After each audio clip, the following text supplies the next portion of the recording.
حضرت عمر بن خطاب رضی اللہ تعالیٰ عنہ اسلام کے دوسرے خلیفہ تھے اور ان کا لقب فاروق تھا، جس کا مطلب حق اور باطل میں فرق کرنے والا۔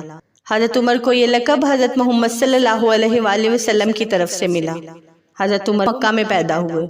اسلام قبول کرنے سے پہلے وہ ایک مضبوط اور سخت مزاج شخصیت کے حامل تھے، لیکن اسلام قبول کرنے کے بعد ان کی زندگی میں بڑا انقلاب آیا۔ حضرت عمر پہلے اسلام کے سخت مخالف تھے اور مسلمانوں کو اذیتیں پہنچاتے تھے۔ ایک دن انہوں نے فیصلہ کیا کہ وہ نبی کریم صلی اللہ علیہ وآلہ وسلم کو قتل کر دیں گے۔ راستے میں انہیں پتا چلا کہ ان کی بہن اور بہنوئی نے اسلام قبول کر لیا ہے۔ جب وہ ان کے گھر پہنچے اور انہیں قرآن پڑھتے سنا تو ان کا دل نرم ہو گیا اور انہوں نے فوراً اسلام قبول کر لیا۔ اس کے بعد انہوں نے اعلان کیا کہ وہ کھلے عام مسلمانوں کی حمایت کریں گے۔ جب مسلمانوں کو مکہ سے مدینہ ہجرت کرنے کا حکم ملا تو اکثر مسلمان چپکے سے ہجرت کرتے